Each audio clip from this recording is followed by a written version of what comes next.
આજે હું તમારી જોડે વધેલા ભાતમાંથી એક સરસ રેસીપી શેર કરી રહી છું, જે ખાવામાં ટેસ્ટી પણ છે અને બનવામાં બહુ ઝટપટ પણ બની જાય છે. ખાવામાં બહુ જ હેલ્ધી રેસીપી છે. અગર ભાત વધ્યા હોય તો સવારના નાસ્તામાં કે રાતના જમવામાં તમે આ રેસીપી જરૂરથી ટ્રાય કરજો. બધાને ગમે એવી રેસીપી છે, નાના હોય કે મોટા, બધાને આ રેસીપી બહુ જ ગમશે. તો ચલો જઈએ આપણે રેસીપી. એક વાટકી જેટલા અહીંયા ભાત હતા, તો મેં એક વાટકી જેટલા ભાત મિક્સર જારમાં લઈ લીધા છે. હવે એની જોડે એક વાટકી જેટલી સોજી લેવાની છે. જે બી તમારા ઘરે સોજી હોય એનો ઉપયોગ તમે અહીંયા કરી શકો છો. અડધી વાટકી જેટલી દહીં લેવાની છે. દહીં બહુ ખાટું બી ના હોવું જોઈએ કે બહુ મોડું બી નહીં, અને થાય તો ઘરનું દહીંનો જ ઉપયોગ કરવાનો. જેટલું દહીં હતું એટલું જ અમે અહીંયા અડધી વાટકી જેટલું પાણી એડ કર્યું છે. હવે બધાને આપણે સરસ રીતે મિક્સ કરી દેવાનું છે. આ આપણું ઇન્સ્ટન્ટ બેટર બનીને રેડી થઈ જશે. હવે જ્યારે આપણે એને સરસ રીતે ક્રશ કરીએ તો આપણું એક સરસ બેટર બનીને રેડી થઈ જાય છે, કંઈક આવી રીતનું. આમાં સોજીને આપણે બહુ વાર પલાળવાની પણ જરૂર નથી હોતી અને ઇન્સ્ટન્ટ બેટર બનીને રેડી થઈ જાય છે. હવે બેટરને એક મોટા વાસણમાં લઈ લેવાનું, જેથી જ્યારે બી આપણે એને મિક્સ કરીએ તો સરસ રીતે મિક્સ થઈ શકે. મિક્સર જારમાં બી જે બી બેટર ચોટ્યું હોય એમાં થોડુંક જ પાણી નાખવાનું અને મિક્સ કરીને બેટરની જોડે મિક્સ કરી દેવાનું. જો કંઈક આટલું ઘટ બેટર હોવું જોઈએ, બસ આવું જ બેટર જોઈએ. આને આપણે રેસ્ટ આપવાની જરૂર નહીં. મેં અહીંયા વેજીટેબલ્સ લીધા છે, જેમ કે ગાજર છે, કાંદા છે, મકાઈના દાણા છે, કેપ્સિકમ છે. તમે તમારા મનગમતી કોઈ બી વેજીટેબલ્સ આમાં નાખી શકો છો. જેટલી વેજીટેબલ્સ હશે એટલી જ આ રેસીપી હેલ્ધી બનીને રેડી થાય છે. આને તમે નાસ્તામાં, રાતના જમવામાં, જ્યારે બી તમે બનાવવા માંગતા હો બનાવી શકો છો. આને તમે છોકરાઓના લંચ બોક્સમાં પણ આપી શકો છો, કે છોકરાઓને 4-5 વાગે ભૂખ લાગે તો પણ તમે આને બનાવીને આપી શકો છો. બહુ ઝટપટ આ રેસીપી બની જાય છે અને ખાવામાં તો બહુ જ ટેસ્ટી લાગે છે. હવે આની ઉપર આપણે કોથમીર નાખીશું. કોથમીર તમારે એક મુઠ્ઠી જેટલી નાખવાની. અગર વધારે નાખવા માંગો છો તો પણ વાંધો નહીં. અને સ્વાદ મુજબ આપણે આમાં મીઠું એડ કરવાનું છે.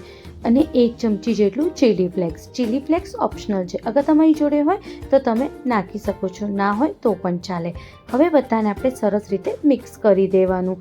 જ્યારે આપણે મિક્સ કરીએ અને એકદમ ઘટ બેટર થઈ જાય તો આપણે આમાં અડધી વાટકી જેટલું પાણી એડ કરવાનું છે. જો મિક્સ કર્યા પછી બહુ ઘટ બેટર છે એટલે મેં થોડું કરીને અડધી વાટકી જેટલું પાણી આમાં એડ કર્યું છે. અને જો કંઈક રેડી છે આપણું બેટર. બસ આવું જ ઢીલું અને આટલું સરસ બેટર બનીને રેડી થઈ જશે. હવે આને વધારે ચટપટું બનાવવા માટે આપણે એક વઘાર કરીશું. એના માટે મેં અહીંયા 3 ચમચી જેટલું તેલ લીધું છે, અડધી ચમચી જેટલું રાઈ, 1 ચમચી જેટલું કાળા તલ અને 1 ચમચી જેટલું સફેદ તલ અને થોડા કડી પત્તા. બસ આ વઘારને હવે આપણે આની ઉપર નાખી દઈશું, બેટરની ઉપર. આ વઘાર કરવાથી રેસીપીનો ટેસ્ટ બહુ જ સરસ થઈ જાય છે. આ વઘાર તો જરૂરથી કરજો. બસ બધાને હવે સરસ રીતે આપણે મિક્સ કરી દઈએ છીએ. હવે તમે આનાથી ગમે તે રેસીપી બનાવી શકો છો. આનાથી તમે ઉત્તપા બનાવી શકો છો, આનાથી તમે પુલ્લા બનાવી શકો છો, આનાથી તમે વેજીટેબલ ઇડલી બનાવી શકો છો. પણ મેં આજે ઇડલી બનાવી છે, પણ એકદમ ક્રિસ્પી ઇડલી બનાવી છે. એ બી હું તમને બતાવું છું કે વઘારિયામાં જ આપણે કઈ રીતે ઇડલી બનાવી શકીએ છીએ, એ બી એકદમ ઝટપટ. વઘારિયામાં મેં 1 ચમચી જેટલું તેલ લીધું છે. તેલ સહેજ ગરમ થઈ જાય એટલે જે બેટર આપણે રેડી કર્યું હતું એ બેટરને આપણે 2 ચમચા જેટલું નાખીશું. તેલ ગરમ થાય પછી જ આપણે બેટરને આવી રીતે વઘારિયામાં નાખવાનું છે. હવે મીડિયમ ગેસ ઉપર આપણે એને સરસ રીતે શેકવા દઈશું. 2 બાજુ આપણે એને સરસ રીતે શેકીશું જ્યાં સુધી ગોલ્ડન બ્રાઉન ના થાય. એક બાજુ શેકાઈ જાય એટલે પછી આપણે એને પલટી દેવાનું છે, કંઈક આવી રીતે. જ્યારે આપણે એને પલટી દઈએ અને જરૂર પડે તેલ નાખવાની તો 1 ચમચી જેટલું તમે બીજું તેલ પણ નાખી શકો છો. બસ આવી જ રીતે ઉલટ પુલટ કરીને જ્યાં સુધી એકદમ ક્રિસ્પી થાય ત્યાં સુધી આપણે એને શેકવાનું છે. જો કંઈક આવી રીતે એકદમ ક્રિસ્પી થાય ત્યાં સુધી આપણે એને શેકવાનું છે. અને રેડી છે આપણી એકદમ ક્રિસ્પી વેજીટેબલ ઇડલી. બસ આવી જ રીતે આપણે બધી ઇડલીને બનાવીને રેડી કરી દઈશું. આને તમે પેનકેક પણ કહી શકો છો. જો કંઈક આવી રીતે.